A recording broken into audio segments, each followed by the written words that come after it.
Ο εγκέφαλός σου έχει δύο τρόπους σκέψης. Ο Ντάνιελ Κάνεμαν, βραβευμένος με Νόμπελ ψυχολόγος για το έργο του «Μηχανισμοί λήψης αποφάσεων», τα ονόμασε σύστημα 1 και σύστημα 2. Πόσο κάνει 2 συν 2? Η απάντηση ήρθε αμέσως, έτσι. Αυτό είναι το σύστημα 1. Γρήγορο, αυτόματο, διαισθητικό, χωρίς κόπο. Το σύστημα 1 λοιπόν, ή αλλιώς γρήγορη σκέψη. Τώρα αν σου έλεγα πόσο κάνει 17 επί 24, ένιωσες την προσπάθεια. Αυτό είναι το σύστημα 2. Αναλυτικό, αργό, συνειδητό, απαιτητικό. Το σύστημα 2 ή αλλιώς αργή σκέψη.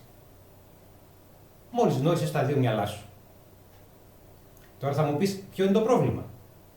Το πρόβλημα είναι ότι το 95% των αποφάσεών μας τις παίρνει το σύστημα 1.